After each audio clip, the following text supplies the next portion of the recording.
एक सवाल पूछूं तुमसे, क्या ऐसा कभी हुआ है कि एक छोटी सी बात तुम्हारे दिमाग ने इतनी बड़ी बना दी कि पूरी रात नींद ही नहीं आई? व्हाट्सएप पे किसी की रिप्लाई लेट हो गया और तुमने अपने माइंड में पूरा फिल्मी सीन बना लिया और सुबह पता चला कि कुछ हुआ ही नहीं। देखो, आज मैं तुम्हें एक लड़की की कहानी सुनाऊंगा। उसका नाम है अनाया और इस कहानी के जरिए तुम सीखोगे एक सिंपल साइंस बैक्ड ट्रिक जो तुम्हारी ओवरथिंकिंग सिनेमा को एक बटन से बंद कर देगा। सोचो, रात के 2 बजे है, कमरे में हल्की सी चांद की रोशनी और सिर्फ एक घड़ी की टिक टिक। अनाया बिस्तर पर करवटें ले रही है। एक छोटी सी बात दिमाग में घूम रही है और वो बात बर्फ की बूंद से पहाड़ बन चुकी है। 21 साल की अनाया, कॉलेज के असाइनमेंट्स, ग्रुप प्रोजेक्ट्स, करियर का प्रेशर, रिलेशनशिप्स का स्ट्रेस और ऊपर से सोशल मीडिया जहां सबकी जिंदगी परफेक्ट लगती है। लेकिन उसकी असली प्रॉब्लम उसका माइंड रेडियो जो 24 घंटे चलता रहता है। प्रेजेंटेशन की टेंशन, किसी का लेट रिप्लाई, एक कमेंट और दिमाग एक ही लूप में घूमता रहता। एक दिन अनाया ने अपनी बेस्ट फ्रेंड को एक लंबा इमोशनल मैसेज भेजा। ब्लू टिक आया लेकिन रिप्लाई नहीं। अगले 30 मिनट में उसका माइंड शुरू हो गया, मैंने क्या गलत कह दिया? क्या वो दोस्ती खत्म कर देगी? शायद मैं ही प्रॉब्लम हूं। सच क्या था? दोस्त क्लास में थी और फोन साइलेंट पर अनाया अपने दिमाग में पूरी फिल्म बना चुकी थी। साइंस में इस हैबिट की कहते हैं रूमिनेशन, मतलब एक थॉट को बार बार रिपीट करना बिना सॉल्यूशन की तरह बढ़े। ऐसा क्यों होता है? क्योंकि ह्यूमन ब्रेन सर्वाइवल के लिए बना है, हमेशा व्हाट इफ मोड में।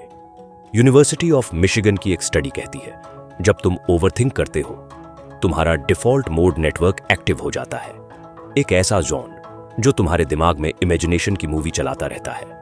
प्रॉब्लम, ये मूवी थिएटर ज्यादातर नेगेटिव सीन्स ही चलाता है और तुम हेल्पलेस ऑडियंस, और पॉपकॉर्न भी तुम्हारे ही टेंशन का। लेकिन इस प्रोजेक्टर का स्विच तुम्हारे पास है। मैंने अनाया को 2 सिंपल ट्रिक्स बताई।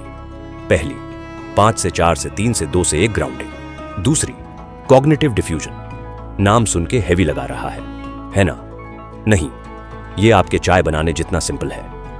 एक दिन एग्जाम्स का रिजल्ट आने वाला था। आन्या का दिमाग पैनिक मोड में था। मैंने कहा, चलो ग्राउंडिंग करें। उसने देखी 5 चीजें, लैंप, प्लांट, डायरी, फोन और बोतल। उसने सुनी 4 आवाजें, फैन, चिद्दिया, स्कूटी का हॉर्न और अपनी हार्ट बीट।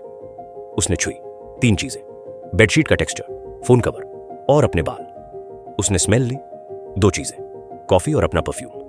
और टेस्ट की 1 चीज, पानी का सैप। सिर्फ 2 मिनट में उसका ब्रेन फ्यूचर के सीन से प्रेजेंट में आ गया। फिर आया दूसरा स्टेप, कॉग्निटिव डिफ्यूजन। थॉट आया, मैं फेल हो जाऊंगी। फिर उसने उस थॉट का नाम रखा, ड्रामा क्वीन। अगली बार जब थॉट आया, उसने कहा, ओ, ड्रामा क्वीन आई है मुझे डराने।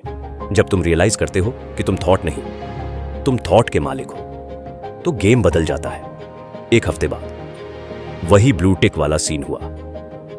अनाया ने ग्राउंडिंग की, थॉट का नाम रखा, डिटेक्टिव ड्रामा।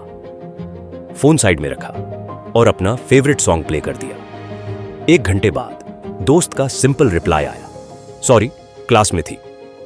उसने महसूस किया कितनी एनर्जी वेस्ट होती थी उन चीजों पर जो रियल में एग्जिस्ट ही नहीं करती थी। फिर आता है अगला step, advanced tip, mind dump. सोने से पहले नोटबुक में लिख दो कल के संभावित चिंताएं। साइंस कहता है लिख देने से ब्रेन समझता है कि वरी सेफ जगह पर स्टोर हो गई है और नींद आसान हो जाती है। अब अनाया के टेबल पर एक छोटी डायरी होती है जो उसका वरी डस्टबिन है।